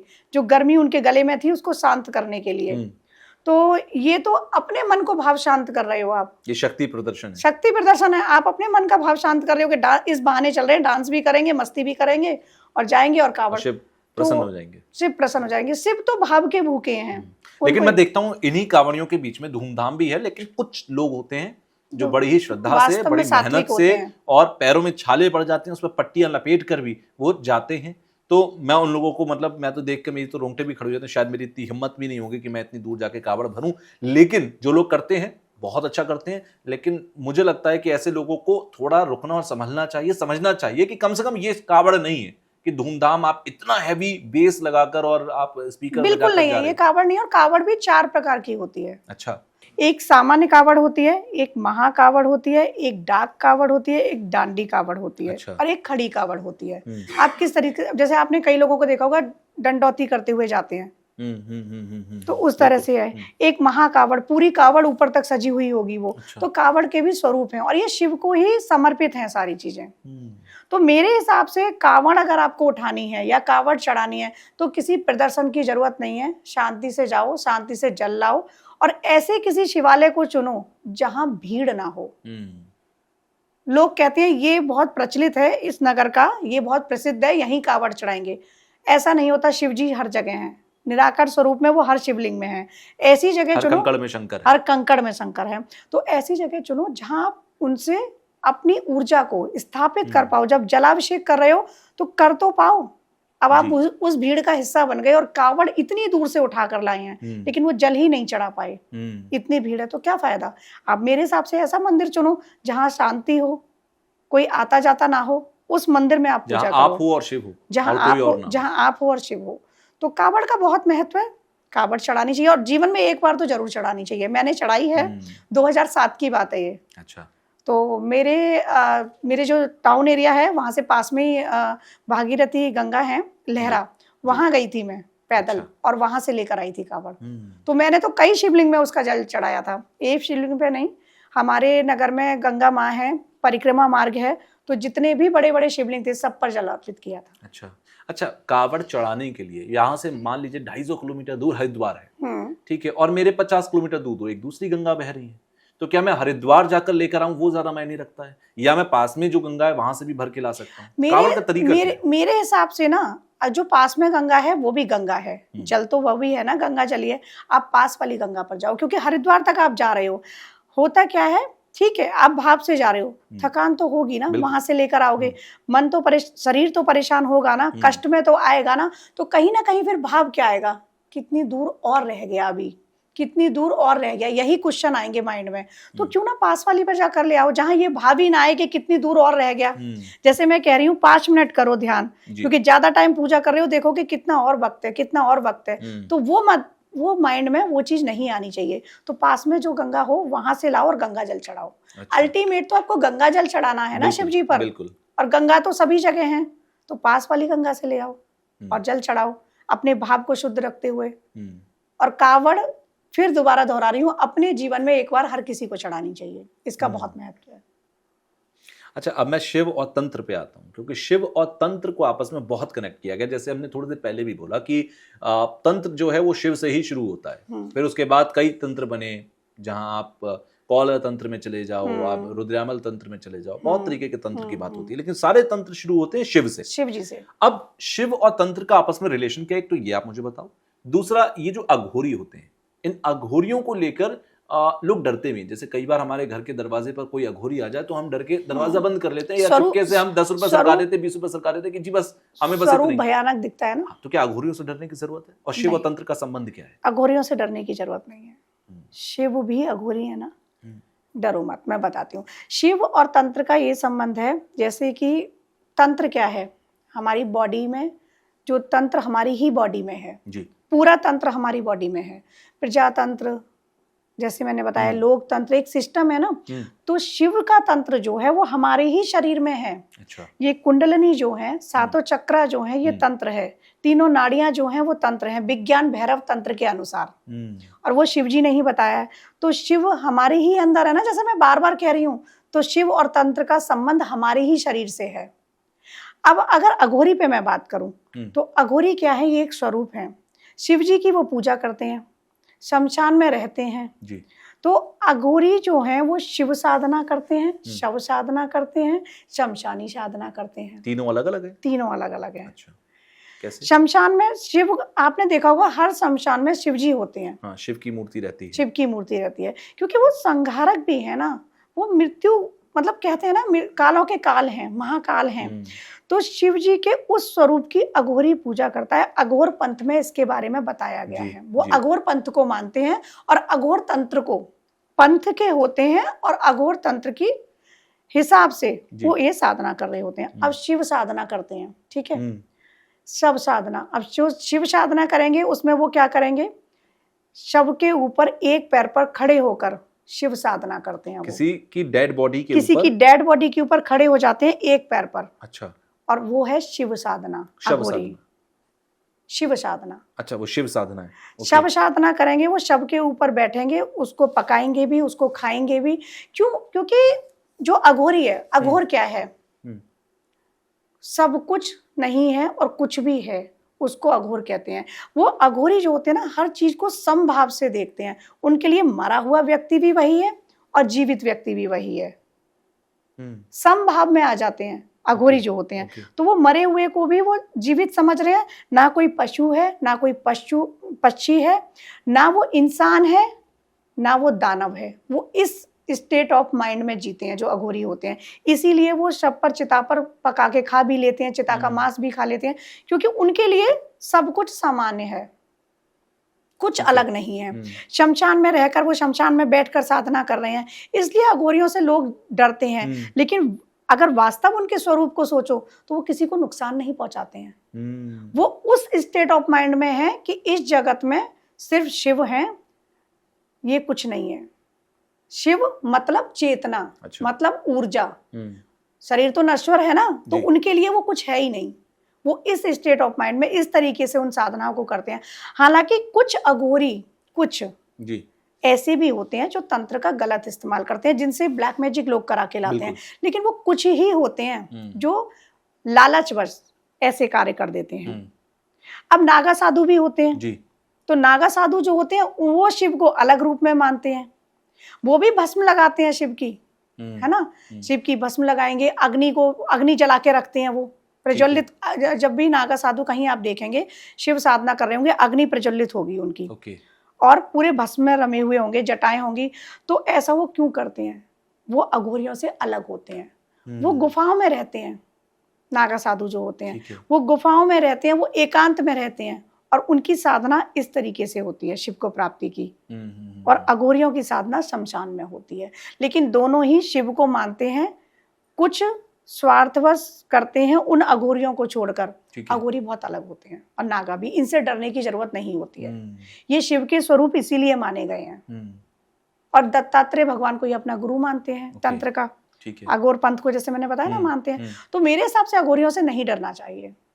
ठीक है। अच्छा जी, अघोर तंत्र की जो बात होती है वो क्या है? वो अलग है क्या? अघोर तंत्र में यही है ना सारी क्रियाएं जो मैं बता रही हूँ, जो शिव शव और शमशानी। किस तरह, अब जैसे शमशानी काली भी हैं, लोग वहां पर शमशानी काली की भी साधना करते हैं। शिव की करेंगे, महाकाल की करेंगे, शमशानी काली की करेंगे। तो ये अलग अलग तरीके से है, वामाचार से करते हैं वो सारे लोग। दक्षिण मार्ग जो होता है, दक्षिण मार्ग में सात्विक तरीके से साधना की जाती है, और वाम मार्ग में उसमें पंचमाकार है, उसमें सारी चीजें होती हैं। उसमें मैथुन भी होगा, उसमें दारू भी होगी, ये सब चलता है। लेकिन शिव जी ने क्या बताया था, ऐसा मेरा मानना है, सबके अलग अलग मत हो सकते हैं। शिव जी ने मैथुन को बताया था शक्ति का शिव से मिलन, इसको मैथुन बता दिया कुंडलनी में। लेकिन लोगों के लिए वो अलग हो गया, है ना। ऐसे ही उन्होंने मदिरा का जो जिक्र किया है, आसप बताए, आसप बताए हैं। आसप पियो, मतलब चढ़ाओ, आसप चढ़ाओ और आसप पियो। क्योंकि आसप अगर कोई भी महिला, क्या होता है? जो गुड़ और अजवाइन डालकर पानी उबाला जाता है। अच्छा, वहां पर मदिरा का मतलब उस आसप से है। शिव जी ने जो बताया। अब अपने अपने तरीके हैं कि मदिरा चढ़ाओ, मदिरा भी पियो। आसप वो है, फलों के रस हो गए, फलों के जूस हो गए, है ना। तो वहाँ ये है। अब वहाँ ये जो मांस वगैरह, ये मत्स्य बताया है, तो इसका भी बहुत अलग अलग तरीके से है। तंत्र में जो शिव जी ने बताया है, जितना मैं अध्ययन कर पाई हूँ, मुझे नहीं लगता कि उसका ये स्वरूप बताया है। लोग कहते हैं कि इसके बिना कि ये तंत्र की प्राप्ति नहीं हो सकती। मैं कहती हूँ मुझे शिवत्व की प्राप्ति हो गई है दक्षिण मार्ग से।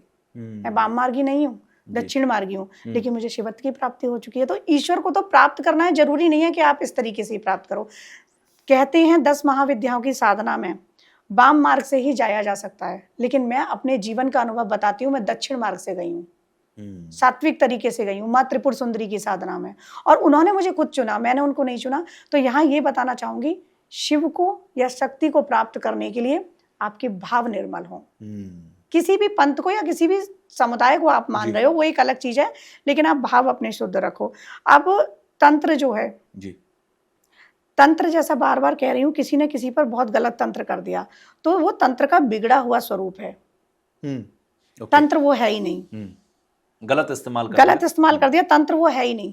तंत्र तो आपके अंदर है ना, उस तंत्र को समझो। अगर आपने अपने अंदर के तंत्र को यंत्र के साथ, आपकी ये बॉडी यंत्र है, तंत्र आपके अंदर है, और मंत्रा सांब सदाशिव, सांब सदा, मैंने तीनों को, तंत्र मंत्र यंत्र, तीनों मैंने अपनी बॉडी में एक साथ अलाइन किए। और वो कैसे किए हैं? सिर्फ ध्यान से। यंत्र भी है, यंत्र की शिव तो खुद कहते हैं कि युगों युगों तक ध्यान में बैठे रहते हैं, समाधि में बैठे रहते हैं। उनसे ही सीखा है। उनके बचपन से तो तुषार जी पता भी नहीं होता। पूजा भद्रकाली की भी करते थे, पूजा शिव जी की भी करते थे, सप्तशती भी पढ़ते थे। उस टाइम तो पता ही नहीं था। मेरी तो गली के सामने ही नीमेश्वर मंदिर था, तो जाके लोटा चढ़ाना ही है, पूजा करनी है, क्योंकि पूरी फैमिली करती है। तब नहीं पता था ना, तब तो शिव का अर्थ भी नहीं पता था, लेकिन करना है। पर जब उन्होंने चुना, मैंने उनको नहीं चुना, जब उन्होंने चुना मुझे, तब खुद रास्ते निकालते गए, खुद रास्ते निकालते गए और बताते गए कि कैसे कैसे कैसे कैसे क्या करना है। तो शिव जी की पूजा आप तंत्र माध्यम से करो, आप गृहस्थ माध्यम से करो, जिस भी माध्यम से करो, लेकिन भावों को शुद्ध रखो, भावना को शुद्ध रखो। ओके।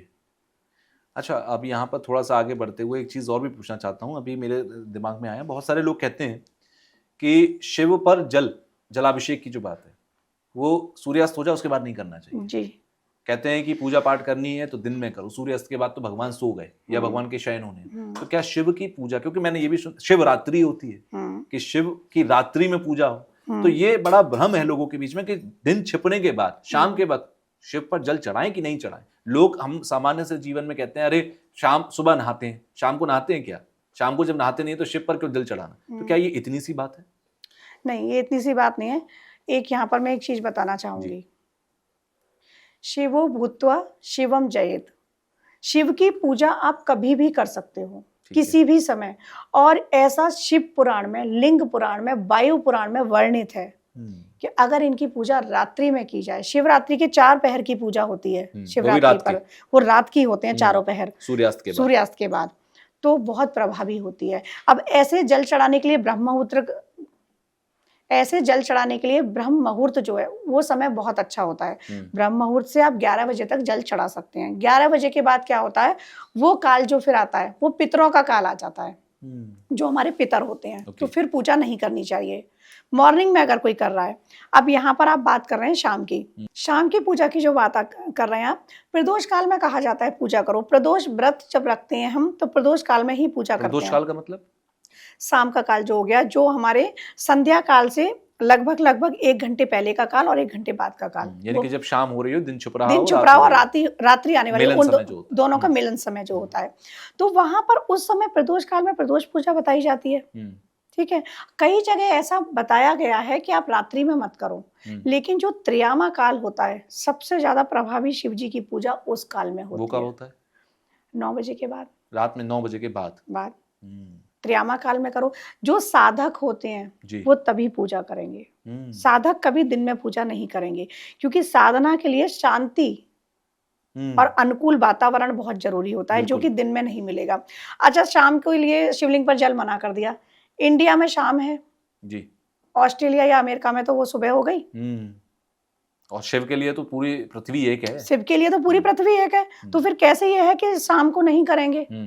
ये अपने अपने लोगों ने अपनी अपनी जगह के हिसाब से मिथ बनाए हुए हैं। शिव जी पर जल 24 आवर्स कभी जैसे मेरा मानना है कि दोपहर के समय पर मंदिरों में भगवान नहीं सोते हैं। बेसिकली जो पंडित जी हैं सुबह 4 बजे के उठे हुए, उन्हें भी आराम की आवश्यकता है, इसलिए ये चलन बनाया गया कि दोपहर में जो है मंदिर के पट बंद होंगे, भगवान शयन कर रहे हैं। भगवान शयन नहीं कर रहे हैं, बेसिकली एक सिस्टम है, जिस सिस्टम में दोपहर के बीच में एक समय रखा गया कि उस टाइम पर मंदिर बंद रहेगा।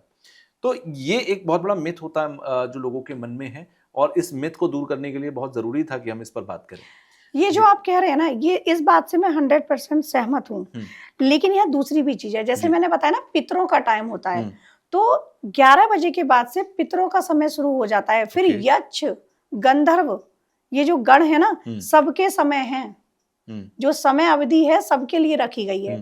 तो इसलिए ये समय मना की जाती है कि पूजा मत करो। हनुमान जी की पूजा में भी मिथ होता है, जैसे कई बार कि सुबह मत करो, शाम जी को करो, कि इस समय वो राम जी की सेवा में है, इस समय नहीं है। सुबह पूजा करो, शाम को पूजा करो, कभी पूजा करो। ईश्वर तो आपकी पूजा और आपके भाव को देख रहा है। ठीक है, एक टाइम पर एनर्जी बहुत हाई होती है, वो टाइम पर आप पूजा करो। ब्रह्म मुहूर्त सबसे अच्छा समय है। ब्रह्म मुहूर्त में आप कुछ भी मैनिफेस्ट भी कर सकते हो, उस समय पूजा करो। शाम का जो समय है, ये बताइए कि अगर शाम को शिवलिंग पर जल चढ़ाना मना है तो संध्या क्यों की जाती है? त्रिकाल संध्या होती है, उसमें शाम की संध्या क्यों की जाती है? संध्या की जाती है ना, संध्या का हमारे वेदों में उल्लेख है, पुराणों में उल्लेख है। तो संध्या काल में सबसे ज्यादा आप उस समय शिवलिंग पर जल चढ़ाओ, उस समय जाके पूजा करो। शिव जी की पूजा के लिए कोई समय पाबंदी नहीं है, आप कभी भी करो। समय से परे है वो, उनका अर्थ ही है समय से परे। कालों के काल महाकाल और समय से परे है, समय है वो। तो समय जो खुद समय है, वो क्या समय बताएंगे कि इस समय करो? किसी भी समय करो शिव जी की पूजा। अच्छा, द्वादश ज्योतिर्लिंग में आखिरी में डिस्कस करना चाहता हूँ आपसे। जी। द्वादश ज्योतिर्लिंग जो अलग अलग जगहों पर हैं, कुछ के नाम सबसे ज़्यादा लोग देखते हैं, जैसे महाकाल की अगर मैं बात करूँ, महाकाल सोशल मीडिया पे भी काफ़ी ट्रेंड में रहते हैं और लोग भी बहुत ज़्यादा जाते हैं। क्या ये द्वादश ज्योतिर्लिंग की अगर मैं बात करूं, ये कहते हैं कि पृथ्वी पर ये जो एनर्जी है उस एनर्जी के सेंटर पॉइंट्स हैं, बिल्कुल। तो क्या ये शिवलिंग जो है, कहते हैं कि जैसे श्री यंत्र के बारे में कहा जाता है कि उसका जो स्ट्रक्चर है वो बेसिकली कॉस्मिक एनर्जी को कंट्रोल करता है। क्या शिवलिंग जो द्वादश ज्योतिर्लिंग की जगह जगह पर बने, आपने कहा भी था कि उल्का पिंड जो गिरे और वहां से ये ज्योतिर्लिंग बने, क्या ये एनर्जी को कंट्रोल कर रहे हैं पूरी पृथ्वी की? बिल्कुल, पृथ्वी की एनर्जी को कंट्रोल कर रहे हैं और ये वो सेंटर हैं जहां पर आप किसी भी ज्योतिर्लिंग में कभी गए हो तो आपको अनुभव भी हुआ होगा। वहां पर एक अलग एनर्जी आपको महसूस होती है। महाकाल जाइए, एक अलग एनर्जी। आप महाकाल जाएं, आप अपने शहर के किसी मंदिर में जाएं, एनर्जी आपको अलग फील होगी, क्योंकि वहां जो कॉस्मिक एनर्जी है ना बहुत हाई है और वो बिल्कुल कंट्रोल कर रहे हैं। और मैं तो कहूंगी कि हर इंसान को अपने जीवन में 12 ज्योतिर्लिंग के दर्शन जरूर करने चाहिए, जितनी जल्दी संभव हो, क्योंकि वो एनर्जी, और केवल दर्शन नहीं करने चाहिए। मैं मानती हूँ भीड़ होती है वहां बहुत, तो आपने थोड़ी देर ही उनके दर्शन किए, आगे निकल गए, पर मैं कहूंगी वहीं मंदिर में कोई ऐसा स्थान चुनिए जहां बैठकर आप अपने आराध्य से अपना कनेक्शन स्थापित करें। केवल दर्शन कर कर फूल माला चढ़ाकर आप वापस मत आओ, फूल माला टोकरी ले रहे हो, मेरा ऐसा मानना है। आपकी टोकरी गई, वो इधर गई उधर गई, और मत चढ़ाओ, नहीं चढ़ानी है। आप दर्शन करो, 2 मिनट उनका और अपना वो एनर्जी कनेक्ट करो। 2 मिनट मिलेंगे आपके लिए, या 2 सेकंड भी हो सकते हैं, भीड़ ज्यादा है तो। वो एनर्जी कनेक्ट करो, बाहर निकलो, किसी भी स्थान पर बैठ जाओ उसी मंदिर के, वापस मत आओ कि अब हो गए दर्शन, अब चलो हो गया इस काम। भीड़ में भी नहीं रहना है कि हमें मंदिर में सबसे आगे बैठना है। बिल्कुल, इस भीड़ में भी मत रहो, कहीं बैठो, दूर से ही एक झलक उनकी देखो, उनसे साक्षात्कार करो अपना, और फिर एक ऐसी जगह जरूर चुनो उसी मंदिर में जहां आप शांति से बैठकर उस एनर्जी को महसूस करो। एनर्जी महसूस होगी, जो नहीं है ना आध्यात्मिक यात्रा में, अगर वो ये कनेक्ट करेंगे उनको एनर्जी महसूस होगी। एक बहुत बड़े परफॉर्मर हैं, म्यूजिशियन हैं, हमसर हयात जी, उनका कुछ दिन पहले मैंने पॉडकास्ट किया था। उन्होंने एक बहुत अच्छी बात कही थी जो मुझे अभी अभी याद आ रही है। उन्होंने कहा कि हम जब शोज करते हैं ना, तो वो जो आगे की लाइन में जो 2 लाइनें होती है ना, 3 लाइनें, वो हल्ला काटने वाले होते हैं। बोले हमारी नजर उन पर कम होती है, लेकिन जो सबसे पीछे बैठा होता है ना, हमारे ध्यान उन पर होता है कि वो हल्ला काट रहे नहीं काट रहे, वो सुन रहे नहीं सुन रहे। मुझे भी लगता है कि जब मंदिर में बैठते हैं तो वो जो एक हल्ला होता है ना कि मुझे आगे बैठना है, सबसे आगे मुझे बैठना है, लोग वीआईपी दर्शन के लिए अप्लाई करते हैं, कोई सोर्स लगा रहा है, पैसा और पावर। मैं कहता हूं जहां पैसा और पावर आ जाता है वहां भगवान नहीं मिल सकता। तो जो सबसे आखिर में बैठा है उस व्यक्ति को भगवान मिल जाता है। क्यों? क्योंकि भगवान की नजर उस पर होती है कि आखिर में कौन रह गया, आखिरी में कौन बैठा है। और जिक्र आया है तो मुझे वो भी याद आता है कि जब तुलसीदास हनुमान जी को ढूंढ रहे थे और हनुमान जी कोड़ी बनकर आए, तो सबसे आखिर में ही बैठे थे, और वो तुलसीदास जी हनुमान जी के पास पहुंचे। तो आखिर में बैठना ये नहीं है कि भगवान हमें नहीं देख रहा। आपको क्या लगता है? मुझे बिल्कुल लगता है, क्योंकि भगवान जो शब्द है ना, उसमें 5 तत्व हैं पूरे, 5 तत्व समाहित हैं। भासे भूमि, गासे गगन, ठीक है, वासे वायु, नासे नीर, ठीक है। तो भगवान में जो 5 तत्व हैं, 5 तत्व समाहित हैं। 5 तत्व ही शिवलिंग में है, 5 तत्व ही हमारे अंदर है। पूरी पृथ्वी 5 तत्व पे है, 5 महाभूतों पर। तो आप पीछे बैठे, आगे बैठे, कहीं भी बैठे, मैंने जैसा अभी भी कहा, पहले भी कहा, आप अपनी चेतना को उस चेतना से मिलाओ। हाँ, होता क्या है, अक्सर होता है तुषार जी, सिर्फ हमको मंदिर जाना है, सिर्फ फूल चढ़ाने हैं, सिर्फ प्रसाद चढ़ाना है। मैं तो कहती हूँ कुछ मत चढ़ाओ, अपने भावों को समर्पित करो, खुद को समर्पित करो, तब भगवान की प्राप्ति होगी, तब उस एनर्जी को आप फील कर पाएंगे। पहले मैं भी ऐसी थी कि ये ले जाना, ये चढ़ाना है। जब से आध्यात्मिक यात्रा मेरी शुरू हुई, मुझे खुद को समर्पित करना है, जितना कर पाऊं मुझे खुद को, अपने पहले भी मुझ में अहंकार कभी नहीं था, लेकिन अब ऐसे भाव में आ गई हूँ कि अहंकार क्या, कोई इस तरीके के भाव ही नहीं है, समर्पित कर दो। जैसे बलि प्रथा की भी बात होती है, वहां भी मैं ये कहूंगी, माँ, कोई भी माँ बलि नहीं मांगती है, वो मांगती है आपके अहंकार की। शिव के लिए प्रकांड विद्वान रावण ने अपने सिर काट के चढ़ाए थे। तो अगर आपको चढ़ाना है, खुद को चढ़ाओ, अहंकार चढ़ाओ। तो सबसे पहले तो ईश्वर की प्राप्ति के लिए अहंकार को त्याग दो, झूठ को त्याग दो, परनिंदा को त्याग दो। ये सारी चीजें अगर आपने अपनी लाइफ में त्याग दी ना, आपको ईश्वर की प्राप्ति होगी। आप मत चढ़ाओ, आप मत चढ़ाओ 1.25 किलो दूध, मत चढ़ाओ गन्ने का रस। आप ये सब कर लेंगे ना, आप खुद महसूस करेंगे। अब कई बार होता है, लोग कहते हैं ये उपाय बताए या ये उपाय बताए या मैं ये पूजा कर रहा हूँ, मुझे प्रभावी नहीं है। क्यों प्रभावी नहीं है? सबसे पहले तो ईश्वर पे ही क्वेश्चन मार्क लगाते हैं।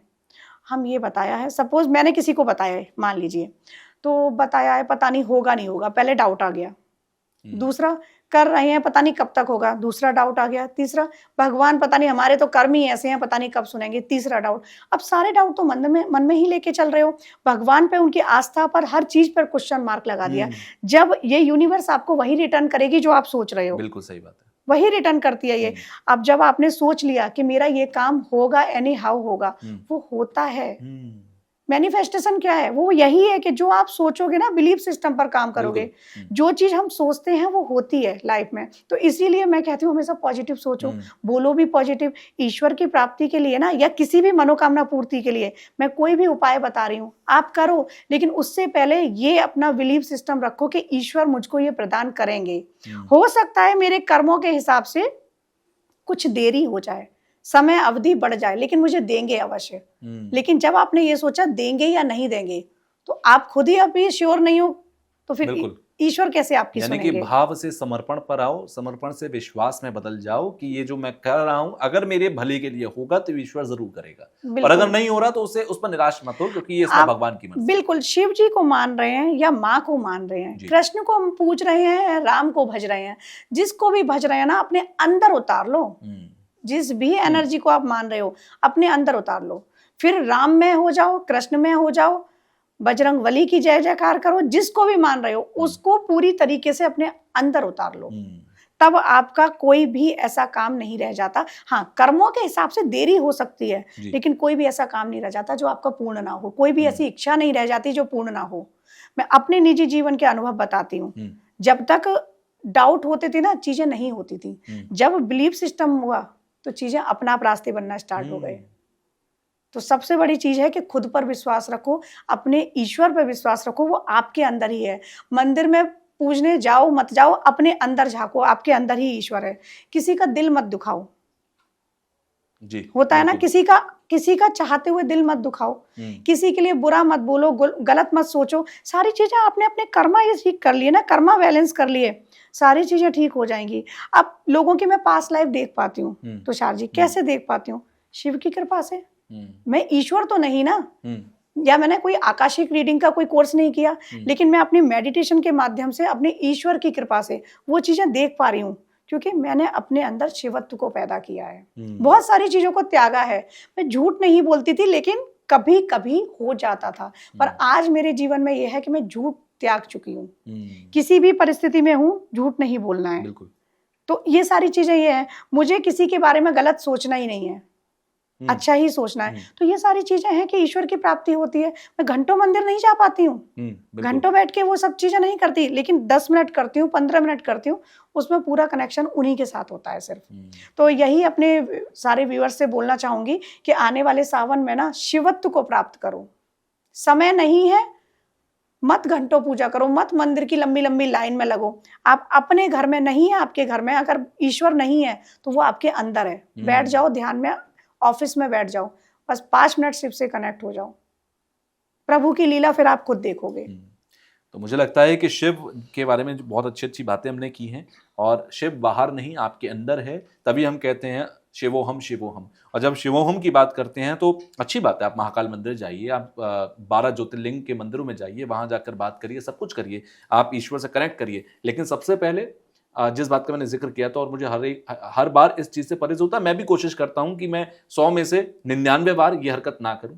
पैसा, पावर और वीआईपी कल्चर मंदिरों के अंदर नहीं होना चाहिए। अगर आप भगवान के पास जा रहे हैं तो आप इन चीजों को घर पर छोड़कर जाइए। आप राजनेता हो, अभिनेता हो, अभी हमने देखा कुंभ के अंदर ये वीआईपी कल्चर और रूट की वजह से कितने लोगों को समस्या हुई। 20-20 किलोमीटर पहले रोक दे रहे हैं वीआईपी कल्चर की वजह से।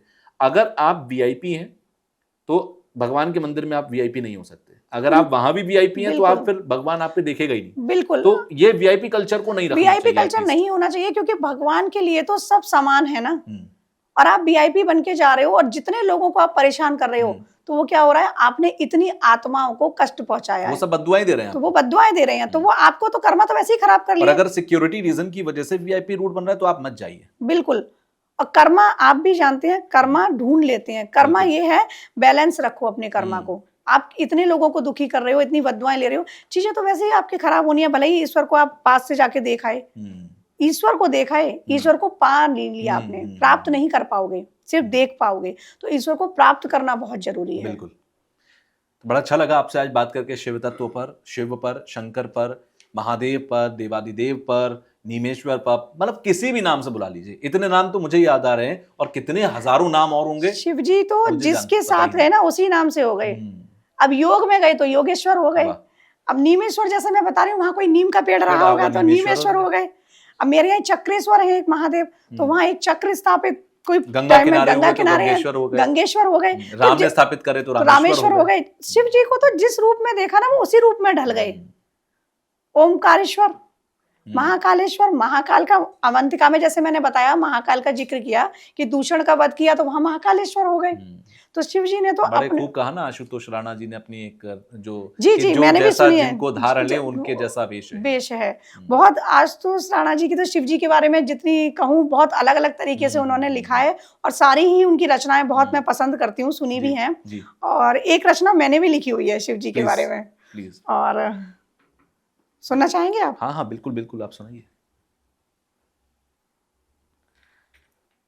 जटों में जिनके गंग है, जटों में जिनके गंग है, गले में हार वासुकी। जटों में जिनके गंग है, गले में हार वासुकी। त्रिलोक के हैं स्वामी वो, शिवा उन्हीं का नाम है। त्रिलोक के हैं स्वामी वो, शिवा उन्हीं का नाम है। विराट चंद्र मस्तक पर, विराट चंद्र मस्तक पर, हाथ में पिनाक है, हाथ में पिनाक है, त्रिशूल उनके साथ है। ऐसे मेरे प्यारे वो महादेव उनका नाम है। क्या बात है। ऐसे वो प्यारे महादेव उनका नाम है। नंदी की सवारी है, नंदी की सवारी है, उमा के पति शंभुनाथ हैं, उमा के पति शंभुनाथ हैं। कालकूट का पान कर, कालकूट का पान कर, बचाया है जगत को, कालकूट का पान कर, बचाया है विनाश से। ऐसे मेरे प्यारे वो केदार उनका नाम है। ऐसे मेरे प्यारे वो केदार उनका नाम है।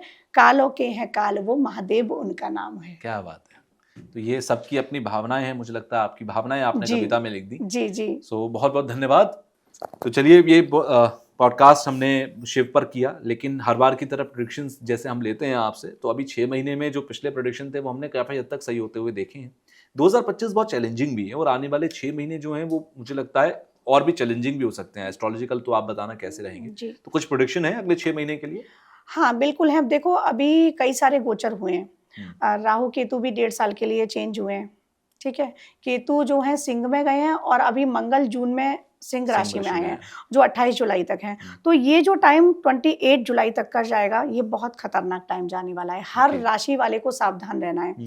इस समय में अग्निकांड होंगे, जैसे विमान हादसा हुआ, दोबारा भी हो सकता है, कहीं भी अग्निकांड होंगे ही होंगे।